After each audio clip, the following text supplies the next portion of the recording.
Hello दोस्तों, जय श्री कृष्णा, राधे राधे। स्वागत अभिनंदन आपका चित्तौड़ अकेडमी पर। आशा और उम्मीद करता हूँ आप सभी स्वस्थ होंगे, मस्त होंगे और अपने पटवारी, वीडियो कांस्टेबल, एसआई और फोर्थ ग्रेड एग्जाम की तैयारी जबरदस्त तरीके से कर रहे होंगे। तो साथियों, क्या आप भी कर रहे हैं फोर्थ ग्रेड की तैयारी? तो जी हाँ साथियों, आपके लिए लेकर आ चुका हूँ मैं राजस्थान जीके का महत्वपूर्ण पेपर, यानी हुबहू छपने वाले सभी प्रश्न लेकर आ चुका हूँ मैं आपके।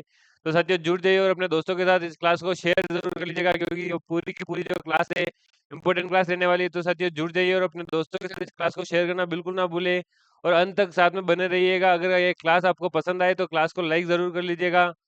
तो शुरू करते हैं अपने पहले प्रश्न के साथ। पहला प्रश्न आपके सामने है राजस्थान का भूगोल से संबंधित, यानी आपके ज्योग्राफी से संबंधित। तो पहला प्रश्न आपकी स्क्रीन पर दे रखा है, राजस्थान के किस भौतिक भाग में राज्य का न्यूनतम जनसंख्या प्रतिशत पाया जाता है? तो उत्तरी पश्चिमी मरुस्थलीय प्रदेश, मरुस मध्यवर्ती अरावली प्रदेश, पूर्वी मैदानी प्रदेश या फिर दक्षिणी पूर्वी पठारी प्रदेश। तो यहाँ पर करेक्ट आंसर हो जाएगा मध्यवर्ती पठार अरावली प्रदेश। मध्यवर्ती अरावली प्रदेश आपके सबसे न्यूनतम जनसंख्या रहती है, वो रहती है आपके मध्यवर्ती अरावली प्रदेश में। और पूर्वी राजस्थान की अपेक्षा मध्यवर्ती अरावली प्रदेश में जनसंख्या विरल रूप में पाई जाती है, यानी अधिक पाई जाती है। तो यहाँ जो क्षेत्र पहाड़ी होने के कारण आदिवासी जनजाति बहुत क्षेत्र है और यहाँ भील और ग्रासिया जनजाति निवास करती है। तो यहाँ कौन कौन सी जनजाति है? जनजाति का नाम हो जाएगा भील और ग्रासिया जनजाति। ग्रासिया जनजाति, और यहाँ पर विरल मात्रा में जनसंख्या स्थित है। तो बात करें नेक्स्ट प्रश्न की। दूसरा प्रश्न है आपके सामने, राज्य में जनसंख्या का सर्वाधिक प्रतिशत निम्नलिखित में से किस भू आकृतिक प्रदेश में है? तो यहाँ पर ऑप्शन हो जाएंगे आपके पश्चिमी मरुस्थल, पूर्वी मैदान, दक्षिणी पूर्वी पठार या फिर अरावली पर्वतीय प्रदेश। देखिए, चार ऑप्शन आपके सामने जो दे रखे हैं आपको यहाँ पर। आज मैं लेकर आ चुका हूँ 20 प्रश्न, राजस्थान जीके के आपके 20 इंपोर्टेंट प्रश्न है। अगर आपने आपने इनमें से 15 से प्लस प्रश्न राइट कर लिए तो आपका सिलेक्शन पक्का होने वाला है, आपका सिलेक्शन छपने वाला है। क्योंकि आपका रोल नंबर जो अखबार में छपने वाला है, आपके मेरिट लिस्ट में छपने वाला है। क्योंकि यहाँ पर देखिए, ये जो प्रश्न है, जो ये 20 प्रश्न है, मैं हिंदी के प्रश्न लाया था। आपके मैथ्स की क्लास होती है, साइंस, सभी की क्लास आपके कंप्लीट चल रही है, जीके कंप्लीट है, करंट अफेयर्स आपके साथ ही साथ सभी क्लासेस चल रही है और आप अपने नोट्स से भी तैयारी कर रहे होंगे और इनके भी, इन क्लासों के भी आप नोट्स बना रहे होंगे। तो ये सभी के सभी प्रश्न आपके इंपॉर्टेंट छपने वाले प्रश्न है। एक भी प्रश्न आपके ऐसा नहीं है कि आपके पहले पेपर में आया हुआ नहीं है या फिर आने जैसा नहीं है। सभी के सभी आपके प्रश्न है, मोस्ट एनालिसिस के बाद आपके प्रश्न आपके ये यहाँ पर दिए गए हैं। तो सभी प्रश्नों को ध्यान से देखिएगा, ध्यान से पढ़िएगा और क्लास को लाइक जरूर कर लीजिएगा अगर आपको पसंद आए तो। आपके देखिए यहाँ पर, अगर इस प्रश्न के उत्तर की बात करें तो इसका आंसर हो जाएगा आपके पूर्वी मैदान, यानी option number B. Next question हो जाएगा आपके सामने, निम्न में से राजस्थान के किस जिले में बांका पट्टी पेटी फैली हुई है? तो बांका पट्टी क्या है? तो बांका पट्टी वो होती है जैसे नागौर के पठारी भाग में, यानी ऑप्शन दे रखे हैं आपके भीलवाड़ा, नागौर, चूरू और सीकर। तो यहाँ पर करेक्ट आंसर हो जाएगा आपके नागौर। नागौर बिल्कुल करेक्ट आंसर हो जाएगा। नागौर के जो एकदम जो पठारी भाग है, पठारी भाग में जो मिट्टी में नमक की मात्रा अत्यधिक होने से भूमिगत जल में फ्लोराइड की अधिकता के कारण फ्लोरोसिस, क्या नाम है इसका रोग का? फ्लोरोसिस। देखिए, आपको लिख के बता देता हूँ मैं, फ्लोरोसिस। और किसके कारण होता है? तो ये फ्लोराइड की मात्रा के कारण, फ्लोराइड की अधिकता, फ्लोराइड की अधिकता, और ये हो जाता है रोग। कौन सा? फ्लोरोसिस। तो ये कहाँ पर होता है? नागौर के पठारी भाग में मिट्टी की नमक की मात्रा में अत्यधिक होने के कारण भूमिगत जल में फ्लोराइड की मात्रा अधिक हो जाती है और उससे फ्लोरोसिस नामक का रोग हो जाता है। और नागौर जिले का जो पठारी भाग है, अजमेर की सीमा पर, वहां पर कुब्बड़ पट्टी पाई जाती है। देखिए, ये जो बांका पट्टी है, हम इसे कौन से नाम से जानते हैं? कुब्बड़ पट्टी। क्योंकि इसमें क्या होता है कि ये जो आपकी पीठ होती है, यहाँ से जल पीने से थोड़ी एकदम ये टेढ़ी हो जाती है और जिससे क्या होता है, कुब्बड़ या काबा पट्टी भी इसका नाम हो सकता है। कोई सा भी आपके एग्जाम में कोई सा भी नाम आ सकता है, कुब्बड़ पट्टी आ सकता है, काबा पट्टी आ सकता है, बाका पट्टी आ सकता है। तो इस क्षेत्र में जो हरे कबूतर पाए जाते हैं, इंपॉर्टेंट क्या है इसका, हरे विशेषता क्या है? हरे कबूतर। बढ़ते हैं नेक्स्ट प्रश्न की ओर। आकलवुड फॉसिल पार्क किस प्राकृतिक भूभाग में स्थित है? पूर्वी मैदानी भाग में, दक्षिणी पूर्वी पठारी भाग में, मध्यवर्ती पहाड़ी प्रदेश में या फिर उत्तरी पश्चिमी मरुस्थलीय भाग में? तो यहाँ पर करेक्ट आंसर हो जाएगा आपके उत्तरी पश्चिमी मरुस्थलीय भाग, यानी ऑप्शन नंबर डी, जो जैसलमेर के दक्षिण में स्थित है। कहाँ पर स्थित है? आकलवुड फॉसिल पार्क आपके कहाँ पर स्थित है? जैसलमेर के दक्षिण में, जैसलमेर के दक्षिण में। और ये अगर इसकी बात करें तो ये पूरा आपके नाम कौन सा हो जाएगा? उत्तरी पश्चिमी मरुस्थलीय भाग। और यहाँ बालू का स्तूप का पूर्णतः अभाव है। क्या है? बालू का स्तूप का, बालू का स्तूप अभाव, यानी कमी है इसकी यहाँ पर। और यह क्षेत्र अवसादी शैलों से ढका हुआ है। किससे ढका हुआ है? अवसादी शैलों से। ठीक है, मेन मेन आपके पॉइंट लिख देता हूँ मैं आपको समझ जाने के लिए। अवसादी शैलों से ढका हुआ, और जहाँ प्राचीन वनस्पति और जीवावशेष, प्राचीन वनस्पति और जीवों के अवशेष, जीव अवशेष पाए जाते हैं। कहाँ पर पाए जाते हैं? तो आकलवुड फॉसिल पार्क में। आकलवुड फॉसिल पार्क नाम याद रख लीजिएगा। जैसलमेर के दक्षिण में स्थित है आकलवुड फॉसिल पार्क। और यहाँ पर बालू स्तूपों की जो है कमी है, ये इसके पॉइंट हो जाएंगे। बालू का स्तूपों की कमी, अवसादी शैलों से ढका हुआ, प्राचीन वनस्पति और जीव अवशेष यहाँ पर पाए गए हैं। नेक्स्ट प्रश्न हो जाएगा आपके सामने, जैसलमेर जिले में स्थानांतरित होने वाली बालू का स्तूपों को स्थानीय भाषा में क्या कहते हैं? यानी बालू का स्तूपों का स्थानीय नाम क्या है? वहां पर जो स्थानीय लोग होते हैं वो इसे किस नाम से जानते हैं? तो दरियन, गिरवा, उपरमाल या फिर मगरा। क्या क्या नाम दे रखे हैं? दरियन, गिरवा, उपरमाल या मगरा। तो यहाँ पर करेक्ट आंसर हो जाएगा दरियन। तो दरियन के नाम से जो जानते हैं, किसे जानते हैं हम? बालू का स्तूपों को। जैसलमेर में जो राज्य है, जैसलमेर में राज्य के मरुस्थल का 41.50% भाग बालू का स्तूप मुक्त क्षेत्र है। क्या है? जैसलमेर में अगर बात करें हम जैसलमेर में, तो जो क्षेत्र है 41.50% तक जो भाग है वो बालू का स्तूपों से मुक्त है। बालू का स्तूप से मुक्त, बालू का स्तूप मुक्त क्षेत्र। कहाँ पर, कहाँ की बात करें? कौन से जिले की बात करें? जैसलमेर की। और जो यहाँ पर जो शेष जो भाग है, जैसे कि कितना हो गया ये 41 पॉइंट, और माने आगे 58, 58.50, ये हाँ 41, 58.50 जो प्रतिशत भाग है, ये कौन सा भाग है? यहाँ पर बालू का स्तूप पाए जाते हैं। बालू का स्तूप पाए जाते हैं। देखिए, ये मैं आंकड़ों में क्यों बात कर रहा हूँ, यहाँ पर परसेंटेज देकर क्यों बात कर रहा हूँ, इससे याद रहता है कि 41.50 जो प्रतिशत है वो आपके बालू का स्तूप से मुक्त भाग है। और 58.50 जो प्रतिशत है वो आपके बालू का स्तूप पाए जाते हैं। और यहाँ पर जो स्थानीय भाषा है उसे हम दरियन या फिर इसे क्या कह सकते हैं? दोरे। स्थानीय भाषा में इसे दोरे भी कहते हैं। नेक्स्ट प्रश्न देखिए आपके सामने, मेवाड़ की पहाड़ियों के प्रमुख दर्रे हैं। मेवाड़ की जो पहाड़ियां हैं, कौन सी पहाड़ियां हो सकती है? अरावली पहाड़ियां। तो इसके जो प्रमुख दर्रे हैं कौन से? चारभुजा खंड, कुंभलगढ़, गोगुंदा, देसुरी की नाल, हाथू गुफा की नाल, या फिर भाकर बोराट। क्या हो जाएंगे? चौथा ऑप्शन आपके भाकर बोराट। तो यहाँ पर करेक्ट आंसर हो जाएगा आपके तीसरा, यानी देसुरी की नाल, हाथी गुफा की नाल। ये जो दोनों है दर्रे हैं, और मेवाड़ की प्रमुख पहाड़ियों के जो मुख्य दर्रे हैं ये दोनों है। और जो इसके साथ साथ अगर बात करें ये कहाँ पर है, तो देसुरी की नाल और हाथी गुफा की नाल जो पाल और राजसमंद से संपर्क रखते हैं, राजसमंद से संपर्क रखते हैं। और ये क्या करते हैं कि देसुरी नाल चार भुजा को, ये किससे को किससे जोड़ता है? तो देसुरी की नाल चार भुजा को राजसमंद से जोड़ता है,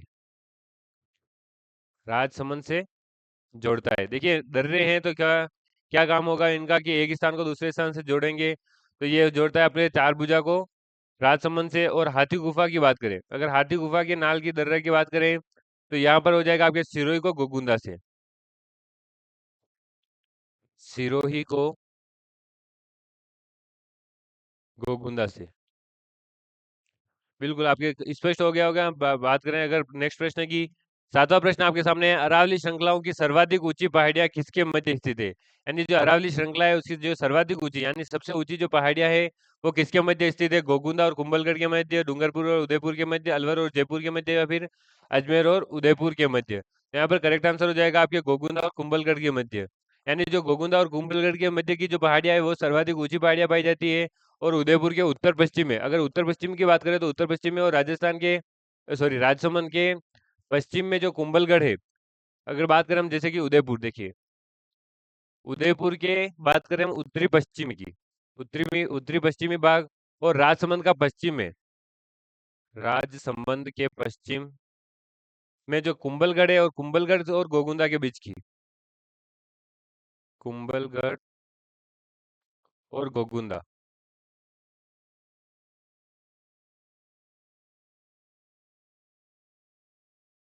ये जो इनके जो बीच की श्रृंखला है वो किस नाम से जानी जाती है? पठार के रूप में, एक पठार के रूप में जानी जाती है। और इन्हें क्या कहते हैं हम? मेवाड़ की पहाड़ियां। हमें अभी अगले प्रश्न में इसकी चर्चा भी की है। मेवाड़ की पहाड़ियाँ। तो इसे किस नाम से जानते हैं? मेवाड़ की पहाड़ियाँ। नेक्स्ट क्वेश्चन हो जाएगा आपके सामने, निम्न में से कौन सी पहाड़ियाँ मध्य अरावली श्रेणी में स्थित है? देखिए, आज मैं आपके लिए ये जीके के प्रश्न लाया हूँ। कल आपके हिंदी की क्लास हुई थी। अगर आपको मैथ्स की अलग से क्लास चाहिए, साइंस की क्लास अलग से चाहिए, तो आप कमेंट में ज़रूर बताएं, ताकि मुझे पता चले कि आपको किस क्लास की अधिक ज़रूरी है, आपके लिए ज़रूरत है। तो उस आवश्यक क्लास की मैं क्लास ले सकूँ, उसकी पीडीएफ बनाऊँ और पूरी तैयारी करूँ। तो उसके लिए आपको क्या करना पड़ेगा? कमेंट में बताना पड़ेगा, ताकि मैं आपको वो क्लास पढ़ा सकूँ जो आपको चाहिए। अलग-अलग पढ़ने से कोई मतलब नहीं है। आपको जिसकी कमी लग रही है वो क्लास या वो टॉपिक या फिर सब्जेक्ट बताए, या फिर आप उसका एक पर्टिकुलर टॉपिक भी बता सकते हैं, ताकि मैं उस टॉपिक के ऊपर क्लास लगा सकूँ। तो ये आप कमेंट में बताएंगे, तभी मुझे पता चलेगा कि आपको कौन सी विषय या फिर कौन सा टॉपिक पढ़ना है। तो आपको अगर जीके चाहिए, हिंदी चाहिए, मैथ चाहिए, साइंस चाहिए, या फिर इंग्लिश, रीजनिंग, कोई सी भी क्लास चाहिए, कोई सा भी टॉपिक चाहिए, आप ज़रूर कमेंट में बताएं, ताकि मैं आपके लिए वो क्लास लेकर आ सकूं और उसकी पूरी तैयारी कर सकूं। और मैं पूरी कोशिश करता हूं कि आपको समझ में आ सके, आपकी चीज़ें सभी की सभी क्लियर हो सके। अगर आपको कहीं पर समझ में नहीं आ रहा है, तो आप ज़रूर बताएं। मैं उसको सुधारने की और उसे और अच्छा करने की कोशिश ज़रूर करूंगा। लगातार मेहनत करूंगा, ताकि आपके लिए भी और मेरे लिए भी सही रहे, ताकि मैं भी जो तैयारी कर रहा हूँ मेरे भी वो फायदे में चलती रहे साथ के साथ। तो यहाँ पर आपके ऑप्शन दे रखे हैं, मेरवाड़ा पहाड़ियाँ, रोजा बाकर पहाड़ियाँ, इसराना बाकर की पहाड़ियाँ और गिरवा पहाड़ियाँ। तो इन चारों ऑप्शन में से आपके राइट आंसर हो जाएगा इसराना बाकर की पहाड़ियाँ। इसराना बाकर की पहाड़ियाँ मध्य अरावली क्षेत्र अजमेर जिले में फैला हुआ है, और इसमें अनेक पहाड़ियों से युक्त असमतल प्रदेश है। असमतल मतलब क्या हो गया? जो उबड़ खाबड़ हो, समतल नहीं हो, प्लेन सरफेस नहीं है इसका। तो वो क्या हो जाएगा आपके असमतल। असमतल जो प्रदेश है वो अजमेर के दक्षिण पश्चिम भाग में तारागढ़, जो आपके 870 मीटर ऊंचा है। तारागढ़ हो जाएगा 870 मीटर। और साथ ही साथ अगर बात करें हम, तो नाग पहाड़ आपके 795 मीटर। नाग पहाड़ 795 मीटर। ये दोनों कहाँ पर स्थित है? अजमेर में। नेक्स्ट अगर प्रश्न की बात करें हम, निम्नलिखित में से कौन सा एक अरावली पहाड़ियों का उनकी ऊंचाई के अनुसार अवरोही क्रम है? ये जो प्रश्न है, इंपॉर्टेंट लगा लीजिएगा इसको, क्योंकि ये प्रश्न आपके अधिकतर बार एग्जाम में पूछा गया प्रश्न है। इसी प्रकार से प्रश्न आ सकता है, अवरोही क्रम, आरोही क्रम, ऊंचाई के अनुसार आपके पूछ सकता है। ये बहुत एग्जाम में पूछा गया है। तो इस प्रश्न को आपको इंपॉर्टेंट लगाना है, मोस्ट इंपॉर्टेंट लगाना है, और इस प्रश्न का उत्तर आपको कमेंट में बताना है। मैं आपको एक बार ऑप्शन पढ़ के बता देता हूँ। अचलगढ़, जरगा, जयगढ़ और दोरा पर्वत। जरगा, जयगढ़, अचलगढ़ और डोरा पर्वत। अचलगढ़, डोरा पर्वत, जयगढ़, जरगा और जरगा, अचलगढ़, डोरा पर्वत और जयगढ़। ये जो चारों ऑप्शन है, देखिए चारों में चारों नाम सेम है, पर इनकी सिर्फ कहानी आगे पीछे कर दी गई है। ये यहाँ पर, ये यहाँ पर, ये यहाँ पर, इस प्रकार से चारों ऑप्शन किए गए हैं। तो अगर आपको इनको चारों का जो क्रम आपको पता है, तो उसको अवरोही क्रम में जमाना है, और आपको बताना है कि यहाँ पर राइट आंसर कौन सा होने वाला है। तो यहाँ पर आपको बता दूं कि ये जो चारों है, ये आपके अरावली पर्वत श्रेणी में ही आती है, क्योंकि आपके अरावली पहाड़ियों की ये चोटियां हैं। नेक्स्ट प्रश्न आपके सामने हो जाएगा, राजस्थान के किस क्षेत्र में विंध्य पर्वत पठार का विस्तार है? किस क्षेत्र में विंध्य पठार का आपके विस्तार? तो उत्तर पूर्व, दक्षिणी पूर्व, दक्षिण पूर्व या फिर दक्षिण पश्चिम? तो यहाँ पर आपके करेक्ट आंसर हो जाएगा आपके दक्षिणी पूर्व। दक्षिण पूर्व में आपके कौन से पठार का विस्तार है? विंध्य पठार का। और विंध्य पठार का अगर दक्षिण पूर्व में भी हम बात करें, तो मुख्यतः आपके धौलपुर, करौली, इन जिलों के जो बनास नदी और चंबल नदी के बीच की जो स्थिति, जो बलुआ पत्थरों से निर्मित नहीं है। ठीक है, यहाँ पर जो आपके ये क्षेत्र है मुख्यतः है। बात करें अगर अगले प्रश्न की, तो राजस्थान के किस राजनीतिक जागरण में अग्रणी रहे? एक प्रश्न है आपके सामने, राजस्थान के राजनीतिक जागरण में अग्रणी रहे त्याग भूमि नामक समाचार पत्र के संपादक है। यानी वो राजनीतिक जागरण में भी अग्रणी, यानी आगे उन्होंने एक अच्छी भूमिका निभाई, और उन्होंने एक त्याग भूमि नामक समाचार पत्र लिखा। त्याग भूमि नामक समाचार पत्र किसने लिखा? तो जयनारायण व्यास, हरिभाऊ उपाध्याय, रामनारायण चौधरी या फिर विजय सिंह पथिक? तो यहाँ पर करेक्ट आंसर हो जाएगा हरिभाऊ उपाध्याय। हरिभाऊ उपाध्याय ने कौन सा पत्र लिखा, समाचार पत्र? तो त्याग भूमि। त्याग भूमि पत्र के संपादक हरिभाऊ उपाध्याय और क्षेमानंद राहत थे। इनके साथ एक और कौन थे? अगर इनका नाम नहीं आए, तो आपका नाम आ सकता है क्षेमानंद राहत। इन दोनों ने ये लिखा था, और यह पत्र कब शुरू हुआ? तो 1927 में। 1927 में विजयदशमी के दिन, विजयादशमी के दिन हुआ था ये शुरू। अगर इसके आप शुरुआत की बात करें, तो ये था आपके 1927 में विजयादशमी के दिन। और जिसमें क्या था कि राजनीतिक, आपके सामाजिक, सांस्कृतिक, इस प्रकार की जो तीनों विषय हैं, यानी आपके हो गया राजनीतिक, हो गया सामाजिक, हो गया सांस्कृतिक, हो गया, इन तीनों विषयों पर प्रत्येक अंक में 64 पृष्ठों में संपादित होते थे। कितने पृष्ठों में? 64 पृष्ठों में ये तीनों जो विषय थे संपादित होते थे। और त्यागभूमि साहित्य और राजनीति की मिलीजुली पत्रिका थी। त्यागभूमि की क्या थी? आपके राजनीतिक और साहित्य की मिलीजुली, यानी इन दोनों को प्लस करके ये बनाई गई थी आपके त्यागभूमि। नेक्स्ट प्रश्न हो जाएगा आपके सामने, राजस्थान में स्वतंत्रता आंदोलन के समय कौन सा शहर पत्रकारिता का प्रमुख केंद्र था? जयपुर, जोधपुर, अजमेर या उदयपुर? तो ये जो चार ऑप्शन दे रखे हैं इनमें आपका करेक्ट आंसर हो जाएगा अजमेर। अजमेर कैसे हो जाएगा? तो राजस्थान का जो स्वतंत्रता आंदोलन हुआ था उस समय अजमेर पत्रकारिता का प्रमुख केंद्र था। और अगर पत्रकारिता का प्रमुख केंद्र था तो क्या यहाँ से कौन कौन से आपके समाचार पत्र थे वो प्रकाशित हुए थे? तो उनके नाम आ जाएंगे। देखिए सभी नाम आपको मैं बताने वाला हूँ। देश हितैषी सबसे पहले, देश हितैषी। दूसरा हो जाएगा आपके Rajputana gazetteer, Rajputana gazetteer. Next प्रश्न हो जाएगा आपके राजपूताना हेराल्ड, राजपूताना हेराल्ड। आपके नेक्स्ट हो जाएगा राजस्थान टाइम्स। ये सभी क्या है? यहाँ से प्रकाशित होने वाली पत्रिकाएं हैं। कहाँ से होने वाली है? अजमेर से। इसीलिए अजमेर को इसका प्रमुख केंद्र माना गया था। कौन सा जिला? अजमेर जिला प्रमुख केंद्र किसका है? समाचार पत्र संपादन का। नेक्स्ट हो जाएगा आपके राजस्थान पत्रिका। इसके बाद आ जाएंगे आपके राजस्थान समाचार।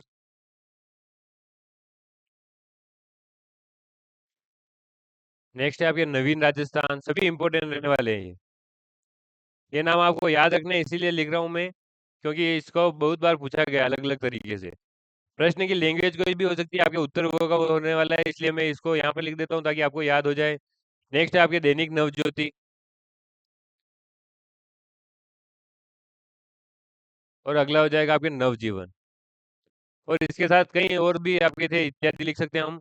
तो ये इस प्रकार से देश हितैषी, Rajputana gazetteer, Rajputana Herald, Rajasthan times, Rajasthan Patrika, Rajasthan समाचार, नवीन राजस्थान, तरुण राजस्थान, दैनिक नवज्योति और नवजीवन। इस प्रकार से ये जो सभी समाचार पत्र थे आपके अजमेर से प्रकाशित हुए थे। नेक्स्ट क्वेश्चन हो जाएगा आपके सामने, 1932 ईस्वी में जयनारायण व्यास आपके जो ब्यावर से प्रकाशित करते हैं राजस्थानी भाषा का प्रमुख केंद्र था। आगीबान, अभ्युदय, प्रचार या फिर प्रताप? ये जो चारों नाम दे रखे हैं इनमें से करेक्ट आंसर हो जाएगा आपके आगीबान। आगीबान क्या है? यहाँ पर तो समाचार पत्र है। आगीबान हो जाएगा आपके समाचार पत्र। आगीबान समाचार पत्र राजस्थान भाषा का पहला पाक्षिक और राजस्थानी भाषा का प्रथम राजनीतिक पत्र था। इसकी विशेषता ही क्या है कि ये प्रथम राजस्थान की भाषा यानी राजस्थानी भाषा का प्रथम समाचार, जो जागीरदारों और सामंती प्रथा का कच्चा चिट्ठा खोलकर जनता को आंदोलन के लिए तैयार करने वाला आगीबान पत्र 1932 में जयनारायण व्यास द्वारा ब्यावर से निकाला गया। किसने निकाला? जयनारायण व्यास ने। और कब निकाला? 1932 में। कहाँ से निकाला? ब्यावर में। देखिए इंपॉर्टेंट प्रश्न आपके सभी के सभी एक ही प्रश्न में आपको इन्वॉल्व कर रहा हूँ। यहाँ पर आपको समझना होगा कि 1932 में आपके प्रश्न में ऐसे भी आ सकता है कि जयनारायण व्यास द्वारा आगीबान समाचार पत्र कब जारी किया गया? 1932 में। कहाँ से जारी किया गया? ब्यावर में। किसने किया? जयनारायण व्यास ने। कौन सी भाषा में किया? राजस्थानी भाषा में। पहला राजस्थानी भाषा का आपके समाचार पत्र कौन सा था? तो आगीबान था। इस प्रकार से ये पूरा का पूरा आपके डिटेल में आपको समझ लेना है। नेक्स्ट प्रश्न हो जाएगा, राजस्थान के गांधी के रूप में किसे जाना जाता है? तो गोकुल भाई भट्ट, अर्जुन लाल सेठी, हरिभाई उपाध्याय या फिर माणिक्यलाल वर्मा? तो यहाँ पर आपको करेक्ट आंसर बताना है कि राजस्थान के गांधी के रूप में तो वो हो जाएंगे आपके गोकुल भाई भट्ट। आपके राजस्थान के जो सर्वोदय नेता थे, सर्वोदय नेता के नाम से जाना जाता है इन्हें, सर्वोदय नेता। गोकुल भाई भट्ट को गांधी के रूप में जाना जाता है। और इनका जन्म अगर आपसे पूछ ले, बात कर ही रहे हैं तो इनकी डिटेल में बात करें, 19 फरवरी 1898 ये इनका जन्म है। और कहाँ पर हुआ था? तो सिरोही में। जिला था आपका सिरोही, सिरोही जिले में हुआ था। और ये प्रसिद्ध स्वतंत्रता सेनानी थे। और इनके जो गोकुल भाई भट्ट आचार्य विनोबा भावे के साथ रहे थे। किसके साथ रहे थे ये? तो विनोबा भावे, आचार्य विनोबा भावे। नेक्स्ट प्रश्न हो जाएगा आपके 1911 में चित्तौड़गढ़ में विद्या प्रचारिणी सभा की स्थापना किसके द्वारा की गई? यानी जो ये विद्या प्रचारिणी सभा है चित्तौड़गढ़ में, इसकी स्थापना हुई 1911 में हुई। तो किसने की? विजय सिंह बतिक ने, अर्जुन लाल सेठी ने, हरिभाई किंकर ने या फिर सागरमल गोपा ने? तो करेक्ट आंसर हो जाएगा तीन, यानी आपके हरिभाई किंकर ने। हरिभाई किंकर ने आपके कहाँ पर? आपके बिजोलिया में।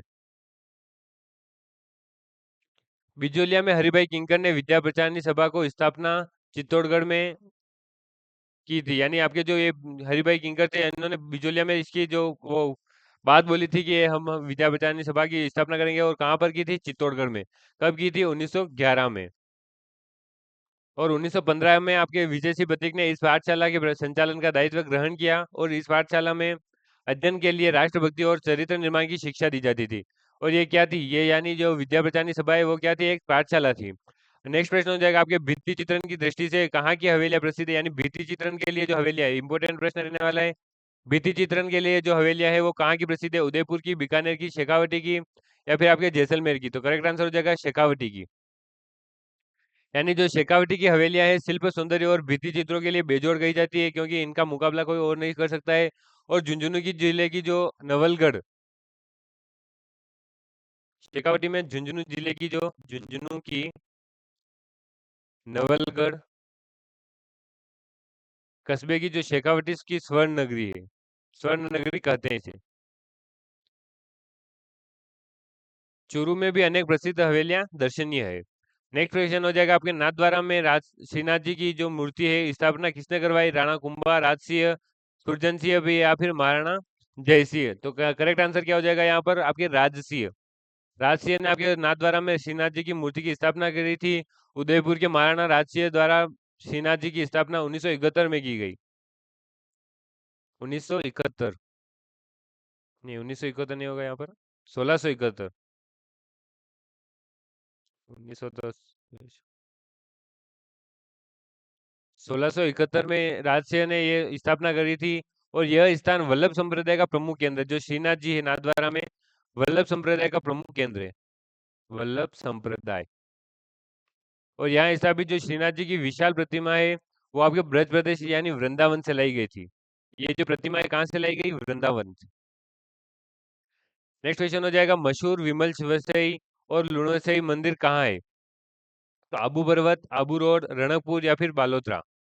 ये जो चारों ऑप्शन दे रखे हैं, इनमें से करेक्ट आंसर हो जाएगा आपके बिल्कुल आबू पर्वत, बिल्कुल सही आंसर हो गया। मध्यकाल के उत्तरार्ध यानी आपके 10वीं से 12वीं शताब्दी के मध्य मान सकते हैं, में आपकी जो मंदिर की जो स्थापत्य पूर्ण विकसित रूप में निखार आया, और मालवा और गुजरात की जो परंपराएं थी राजस्थान को भी प्रभावित कर रही थी। और जो आबू यानी उस समय क्या कहते थे उसे? अरबुदाचल। आबू को पहले क्या कहते थे? आबू यानी अरबुदाचल। और आपके पर्वत पर स्थित जो विमल से जो आपके कब इसकी स्थापना कब हुई? 1088। और इसकी हो जाएगी 1287। विक्रम संवत, विक्रम संवत में बात करें हम, ईस्वी में बात नहीं कर रहे इसमें अभी। नेक्स्ट प्रश्न हो जाएगा आपके राजस्थान में विष्णु की गुप्तकालीन मूर्तियां कहाँ से मिली है? यानी भगवान विष्णु की गुप्तकालीन जो मूर्तियां है वो कहाँ से प्राप्त हुई है? तो रूपवास, भरतपुर, हेमावास, पाली, बेलमाल, जालोर, और उपयुक्त सभी। तो यहाँ पर जो तीनों ऑप्शन दे रखे हैं हमने, इनमें से राइट आंसर हो जाएगा आपके बिल्कुल चौथा वाला, यानी उपयुक्त सभी। यानी ये जो तीनों स्थान है, यहाँ से हमें विष्णु भगवान की गुप्तकालीन मूर्तियां प्राप्त हुई है। अगर राजस्थान के गुप्तकाल में बात करें तो कई मंदिर बने थे उस समय, जो राज्य के उत्तरी भाग में स्थित है, जैसे रंगमहल में कुंडा, पीर सुल्तान की थेरी, पीलीबंगा से प्राप्त मृण मूर्तियों में जो दान लीला का अंकन है, तो विष्णु की प्रस्तर निर्मित मूर्तियां आपके रूपवास, भरतपुर, हेमावास, पाली और बीनमाल, जालोर से प्राप्त हुई थी। नेक्स्ट प्रश्न की बात करें, मेवाड़ और ब्रज की जो सांस्कृतिक परंपराओं के समन्वय से किस शैली का स्थापना हुई या फिर विकास हुआ? तो मारवाड़ शैली, किशनगढ़ शैली, शाहपुरा उपशैली, या फिर नाथद्वारा शैली? तो यहाँ पर करेक्ट आंसर हो जाएगा आपकी नाथद्वारा शैली। नाथद्वारा कहाँ पर स्थित है? पहली बात तो नाथद्वारा हो जाएगा आपके राजसमंद यानी मेवाड़ में, और इसलिए ये मेवाड़ शैली में आता है। और श्रीनाथ जी की जो मूर्ति है, तो मूर्ति आपके ब्रज प्रदेश यानी वृंदावन से लाए थे, तो उससे क्या होता है कि ब्रज शैली भी इसमें मिश्रित हो जाती है। ब्रजशैली का क्या क्या कारण है कि श्रीनाथ जी की मूर्ति लाए थे हम ब्रज प्रदेश यानी वृंदावन से, तो ये इसलिए ये ब्रजशैली इसमें सम्मिश्रण नाथद्वारा शैली में पाया जाता है। और इसी शैली में भगवान श्री कृष्ण के चित्रों का अंकन भी किया जाता है। क्या किया जाता है इस शैली में? भगवान श्री कृष्ण के चित्रों का अंकन किया जाता है, चित्रों का अंकन किया जाता है।